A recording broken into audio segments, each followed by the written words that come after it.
You can't set up a business and go to sleep. I see. Can you speak about that? You can't just set up a You need to be business on ground. and go to sleep. Anybody who wants to invest in agriculture and poultry keeping specifically, if you are not involved in the business, keep the money in the bank. Wow.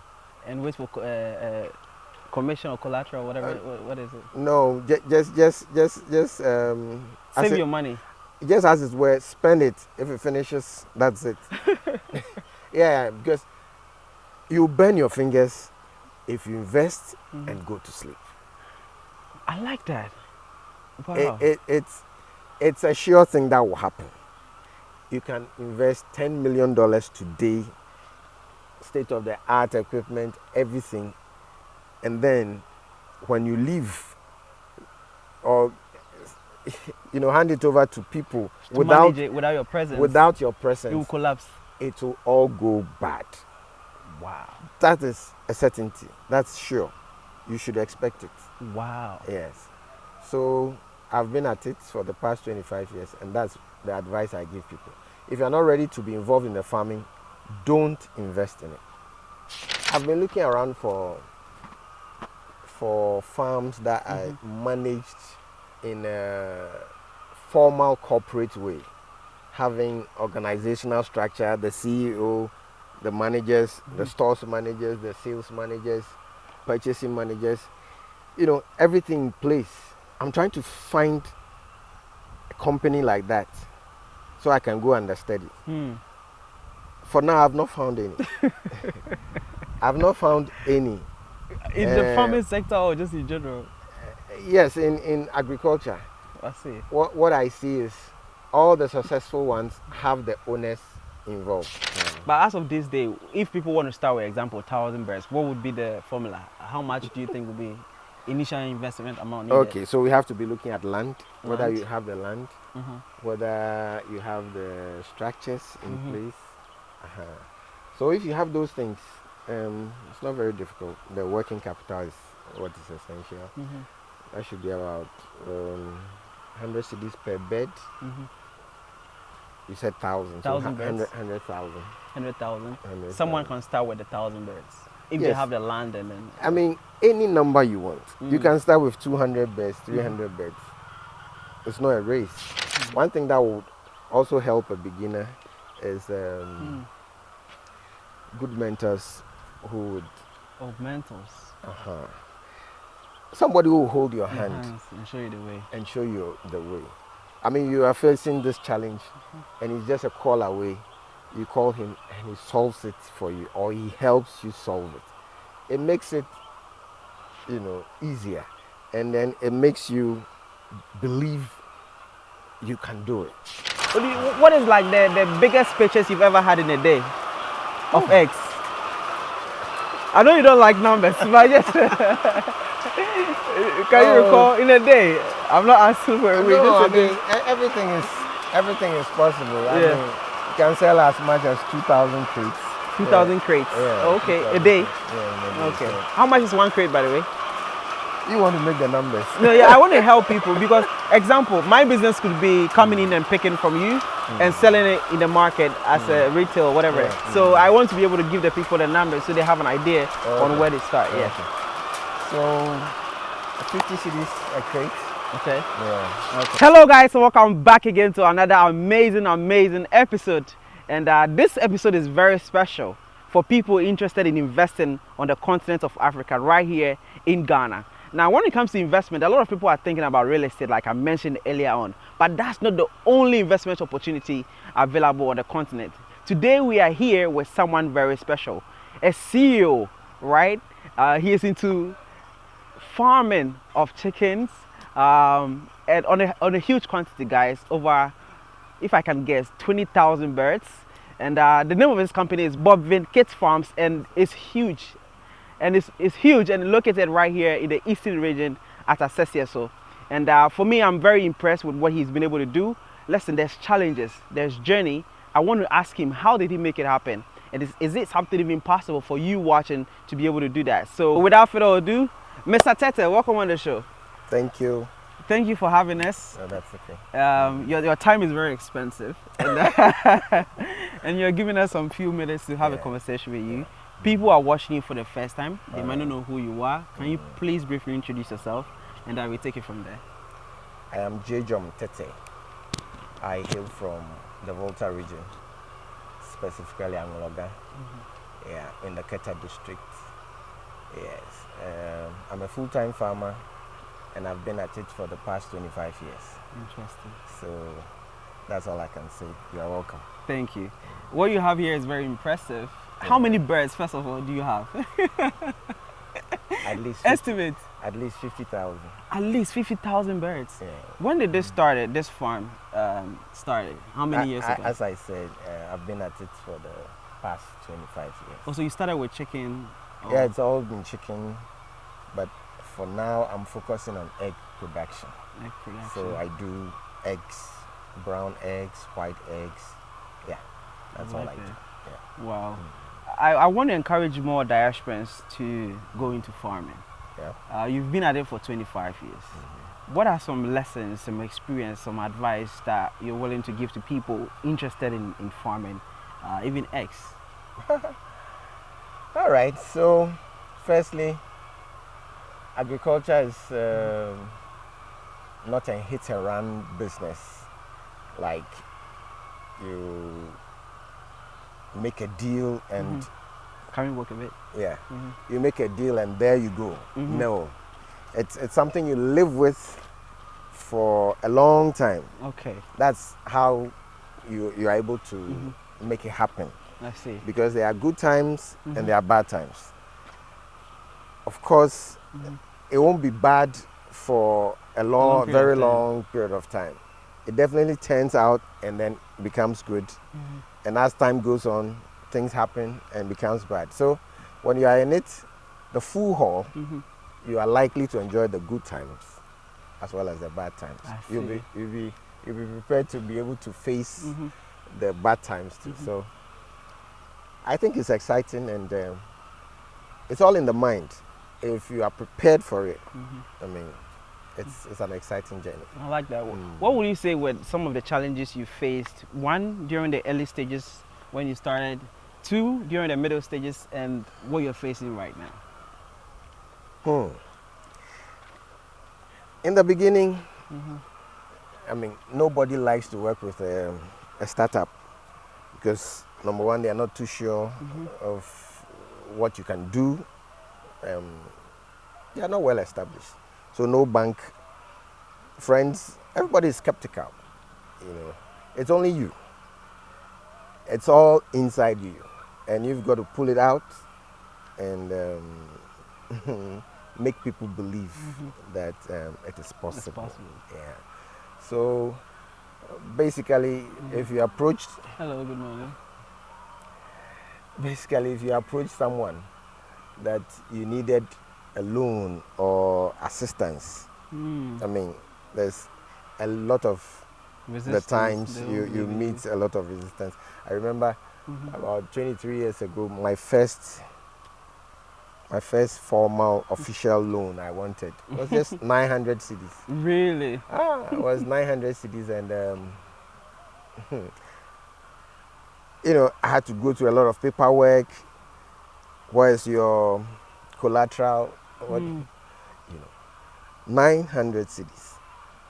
I didn't have a lot of things, so I had to create a fixed deposit of 30% of what I wanted to serve as collateral for what I was taking. So eventually, I just had to take 600 instead of 900. Yeah, because I was forced. Is that how much you started the farm with? Not exactly. I just needed some additional working capital, and I didn't even have the 300. So when it came to the time to do the fixed deposit, they were asking me, "Where is your fixed deposit?" I said, "No, take it out from the money." From the money. Take it out from the money. That's smart. So I basically that's what you face when you are beginning. You would require some financial help, but the markets would have to respond to your production and things like that. But all in all, they are all surmountable challenges. I see. But talking of now,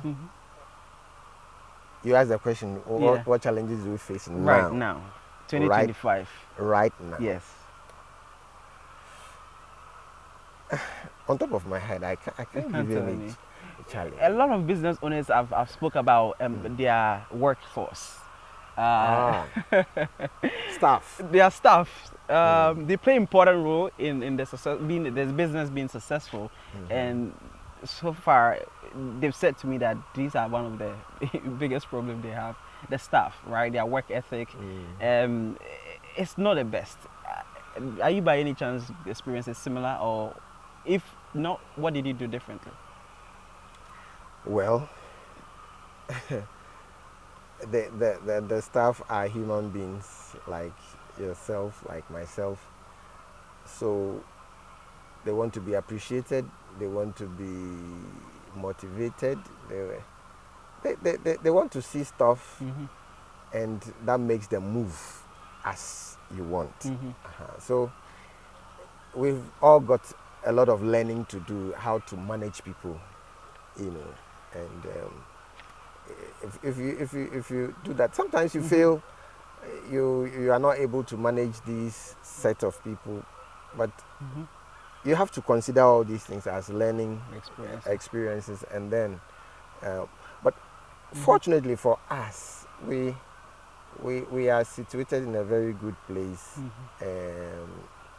If you have problems, you can import labor from other regions. I see. Yeah. I see. Import labor from other regions. Let them feel, comfortable, and I think they will put up their best. I like that. So, I like that. So it's not all set as if staff don't give problems, but you've got to be. It's part of it. Yes, it's part of the process. You can't set up a business and go to sleep. I see. Can you speak about that? You can't just set up a business need to be on ground and go to sleep. Anybody who wants to invest in agriculture and poultry keeping specifically, if you are not involved in the business, keep the money in the bank. Wow. And wait for commission or collateral, whatever. What is it? No, just save your money. Just as it were, spend it. If it finishes, that's it. Yeah, because you burn your fingers if you invest and go to sleep. I like that. Wow. It's a sure thing that will happen. You can invest $10 million today, state-of-the-art equipment, everything, and when you leave, or hand it over to people without your presence, it will collapse. It will all go bad. Wow. That is a certainty. That's sure. You should expect it. Wow. Yes. So I've been at it for the past 25 years, and that's the advice I give people. If you're not ready to be involved in the farming, don't invest in it. Don't start. Yeah, don't start it. If you're not ready to go the long haul, don't start it. Wow. Yeah. This is so powerful. Just waste of capital. Wow. So you have to ask yourself the question whether you have the patience, the stamina. The stamina. Okay. To go through it, the full haul. Yeah. If you don't have it, don't even start it. No, if you don't have it, don't start it. Wow. Because it will take a lot of your blood. Literally, it will take a lot of land, equipment, animals, a lot. And after a few years, you leave that, okay, I'm not okay with it, and I've retired. Oh, that's bad. Really? That's bad business. So from the onset, you have to be very certain of what you are doing, whether that will be your lifestyle for the rest of your life, and whether you accept it. If you accept it, you are good to go. So So you're saying because a lot of diasporans concerns are why can't I just set it up and automate it, right? Invest into it, automate it, and move away from it because they've done it in the US, UK, and it worked. But for some reason, you're saying here in Ghana, that's not how it is. You have to be on Ghana. You have to be here. Or Yes, is it possible to automate it? I've been looking around for farms that are managed in a formal corporate way, having organizational structure, the CEO, the managers, the stores managers, the sales managers, purchasing managers, everything in place. I'm trying to find a company like that so I can go understudy. For now, I've not found any. I've not found any. In the farming sector or just in general? Yes, in agriculture. I see. What I see is all the successful ones have the owners involved. Interesting. So maybe as you go around, you meet a lot more people than I do. Please, I should tell you. Take this homework home. Find companies that are producing agricultural produce that are run in a corporate way, that do not involve the owners. And they're successful. Interesting. When you're able to find one, I'll be very glad to go learn. Yeah. Wow. Yeah. Wow. Let's talk about the beginning a bit. I mean, we can work if you don't mind. Yeah. How much? I mean, it's a long time ago, 25 years. How much did you say you started with? How much did you start with? How many birds did you start with? If you remember. Yes, I started with I think 1,000 birds. 1,000 birds. Yeah, 25 years ago. 25 years ago. I see. Wow. And what was the working capital like then? Oh, quite small. I was telling you the loan was 900? 900 cedis. So you can imagine 900 was very important to me. So you should be having like 3,000, 5,000 cedis, and you should be able to start those days. Those days. But as of this day, if people want to start with example 1,000 birds, what would be the formula? How much do you think would be initial investment amount needed? Okay, so we have to be looking at land, whether you have the land, whether you have the structures in place. So if you have those things, it's not very difficult. The working capital is what is essential. That should be about 100 cedis per bed. You said 1,000. 1,000 birds. 100,000. 100,000. Someone can start with 1,000 birds if they Yes. have the land and then. I mean, any number you want. You can start with 200 birds, 300 birds. It's not a race. You just have to know what you are comfortable with or what you have. Then you are good to go. Yeah, you can come as low as 200 birds, but from the 200 birds, you can increase gradually as you are enabled. Yeah. Now you must be young when you started. You said 25 years ago. How old were you, if you remember? And even what were the naysayers saying? I mean, your family and friends. I'm very sure you're extremely educated and going into agriculture. What was that dynamic like? I mean, if you Yes. So as I was telling you at the beginning, this is what you face. You're not too sure yourself. Although it's something you want to do, but when things go bad and you go to sleep, you have your conversation with your pillow asking you, did you really choose the right thing? Made the right decision. And is it worth it? Especially when things go bad. And mind you, from the beginning, a lot of things will go bad. And you have to just encourage yourself always that it is possible. One thing that would also help a beginner is good mentors who would... Oh, mentors. Somebody who will hold your hand and show you the way. and show you the way. I mean, you are facing this challenge and it's just a call away. You call him and he solves it for you, or he helps you solve it. It makes it, easier, and then it makes you believe you can do it. course, he's But there to encourage you. But when everything crashes on the left, on the You might give up if you don't have a mentor. Yes. Mentors are very important and very relevant. Yeah. So that's why I subscribe to. Every beginner should look for someone they can. Are you open to mentor people watching? Why Who not? are interested in? Why not? Why not? Yeah. I'm very open. I'm very open, and as and when I have the time. Yes. So mentoring is possible. Is agriculture a profitable business in general? Yes, I do know that, but for the naysayers, can we speak about some estimated profit 10 years ago, 20 years ago, just to give context to people watching? Oh no! As I was telling you earlier, there are good times and bad times. So it's not a straight line. But he who is very ready to go through the long haul, in the good times you have a lot of windfall.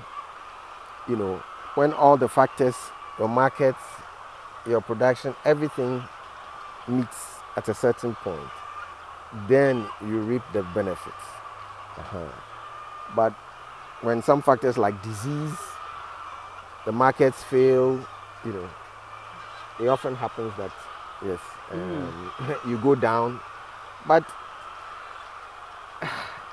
if there's a heaven to go, I mean, it's the farmers that will go first. Really? Because they always have the faith, and they are quite stubborn to reinvest. Okay, so there was drought last season. A lot of maize didn't do well. Naturally, everybody should be discouraged. But you see the farmers plowing again and going back to what failed them. They are going back. They're being hopeful. They're being hopeful. They have a lot of faith. Yeah, so I think that the farmers are extraordinary people. We plant in faith, we invest in faith, and then we move on. The results are up to God and nature and everything to work out, so it all works well. Yeah. Let's speak about the consumers of your produce. Who are your top consumers as it stands now, right now? Oh, the general public, but mainly the market women. The market women? Yeah, they pick up the eggs and retail in the markets. So basically that's what we do. The market women pick it up from the farm and then go to their markets to sell. So in large quantities. Oh yeah. I see. Yeah. I see. 50,000 bears is a lot.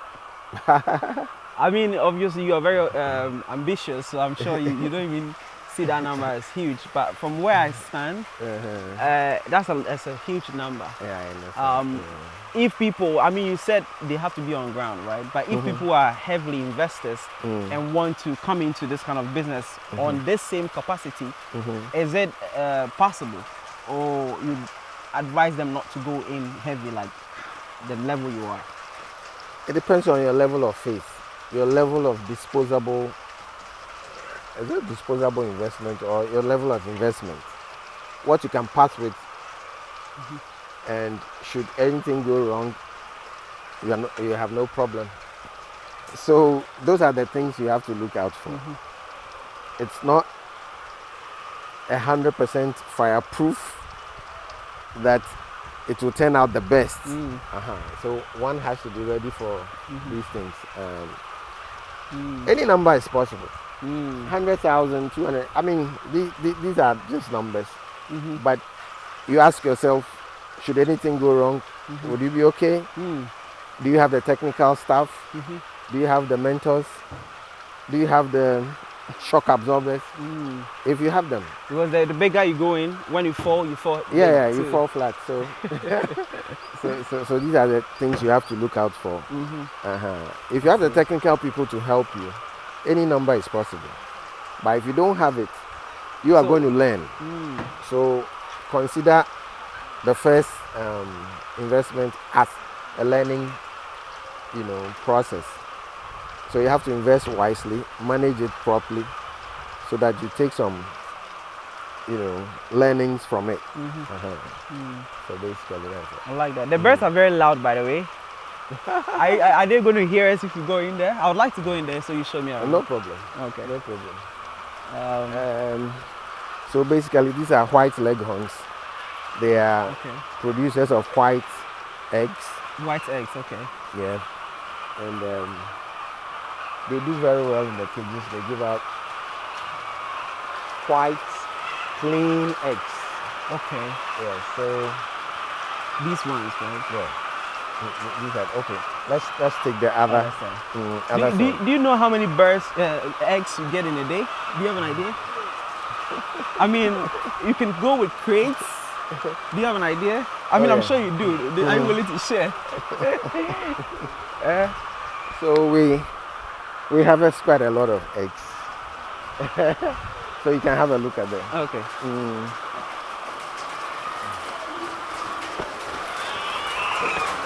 Oh wow. So here they are. So they lay only white? They lay only white eggs. Wow. Yeah. And these are all today? Yeah, just this morning. We just started. So hopefully around 1 o'clock they'll be done with laying. And then the reason they are making so much noise is because they are feeding. They are feeding, okay. So basically that is that. Wow. So how many white birds here? This one has about 25,000. 25,000 in this kit. Yeah. The 50,000 I'm talking about is the existing beds, but we have big capacity. You see, all these buildings are sold out. Okay. So we don't have beds in there. Okay. But talking of the those potential, the installed capacity, we have close to 100,000 beds. Really? Capacity. But for now, we just have 50,000 running. I see. Yeah. Wow. So, I mean, how does the process work? Do I just buy the 1,000 birds and then put them in a coop, and how does that work? No, so they come at the day-old level. So you have to book with a reputable hatchery. Okay. And then the quantity of birds you want and the dates you want them, all should be agreed on. Then, when the date is up, you go pick them and then brood them, giving them adequate heat, water, and food to be able to grow in optimal conditions. So these ones, they take up to 18 weeks before they start giving up eggs. Okay. Before they start giving up eggs. Yeah. So that's it. Okay. That's how we begin, from the day old. But other times, some other companies also do point of lay sales. What is that? That is to say, they go for the day old chicks and then they raise them to the point of lay, and then they sell them to the farmers. Okay. To keep them for laying. I see. So it depends on the investor what you really want. You go in for it. I see. I like the knowledge you are sharing with me and my audience. I do appreciate it. What else do you wish to share with the people watching? If I forgot to ask some important question you think I should have. Oh, okay. So it's a very rewarding enterprise. Very, very rewarding enterprise. Provided you are able to stay on course in minimizing disease and outbreaks, getting the right markets, and getting yourself involved so that the possible leakages that may arise from the businesses, you are able to block all those things and make sure all the revenue comes to the enterprise. That's the only way you can make it. There's no point in investing and then not being involved. That's a recipe for disaster. There's no point in investing in agriculture and just Leaving it alone. not being involved. Mm. Yeah, I mean, it makes no sense. Yeah. I like that. So that's what I can say. If you have any, apart from that, a general life advice for the youth. Okay, no, because for me, I was a youth. I was so excited to travel abroad. I went to study and I relocated back to Ghana. Okay. From some other youth, they just don't like Ghana at all. They think there's no opportunity here. You can't become a millionaire in Ghana. So they want to go to America. And when they end up there, they don't tell them the truth. So they end up working in McDonald's and making nothing, right? I want you to, based on your experience, is it possible to make it here in Ghana? Or even to become a millionaire? If so, what advice can you give to the viewers, the youth watching? Okay, so everything is possible in Ghana. Once you make up your mind and you are ready to work hard, it is possible. However, if there are other opportunities in other places, that's fine. But I want people to first research into what we have in Ghana before they make a step to move out. Because if you are well informed, you realize that it is possible to make it in Ghana. Are you a millionaire yet or not yet? It's a dream. It's a dream. It's one of the dreams. Yeah. I'm sure he's very humble, so you already know. If people watching want to reach out to you, it could be for purchase of some of the eggs. It could be for partnership, or whatever that may be. Are you willing to share your information to the people watching? Oh yeah. So my telephone number is 0265 152215. All right, so I'm going to leave it on the screen and also in the description. Do you have a website? No. No, okay. So they have to call you Yeah. to be able to place orders. Just on phone, you are good to go. What is like the biggest purchase you've ever had in a day of eggs? I know you don't like numbers, but I just can you recall in a day? I'm not asking for a week. No, I mean everything is possible. I mean, you can sell as much as 2,000 crates. 2,000 crates. Yeah, Okay, a day. Yeah, Okay. So. How much is one crate, by the way? You want to make the numbers? No, yeah, I want to help people because, example, my business could be coming in and picking from you and selling it in the market as a retail, whatever. Yeah. So I want to be able to give the people the numbers so they have an idea on where they start. Yeah. So 50 cedis a crate. Okay. Yeah. Okay. All right. So guys, and I mean, market women literally come here every morning. Or when do you do the distribution? Is it every day? Yeah. So we have targeted people we send to. Okay. We don't allow for Pick up. No. So our trucks send the eggs to the market rather than they come in here. Yeah. Okay. Yeah. Interesting. Just to try to help in controlling diseases and exposing the farm to Because then the threats. too many people. Yeah. Right. Mm-hmm. Okay. So that's what we do. Wow. We would love to send the eggs out. Abroad, right? Can we? Not exactly. I'm saying Oh, to send out to the market. out to the market. Okay. Yeah. Okay. Wow. And your market is totally relying on the local market, right? Yeah. Do you export to Burkina No. Faso, other neighboring countries? No, just Ghana. Just that. Wow. Yeah. Is there a deficit or the demand is matching the supply? There's a deficit. What is the deficit? Oh, quite small. I mean, they are encouraging us to expand a bit more. So, yeah. Okay. It's the old layers. The patronage in Ghana is very small. Okay. However, the Ivorians don't import frozen chicken. Okay. Ivorians have a ban on frozen chicken. So they take fresh chicken. I see. So they come all the way here for the old layers. You sell chicken too? Yeah, I mean, when they are exhausted. or when they are old, Okay. you give them away and then you restart. I see. So when you restart, do you hatch it themselves from beginning or you buy?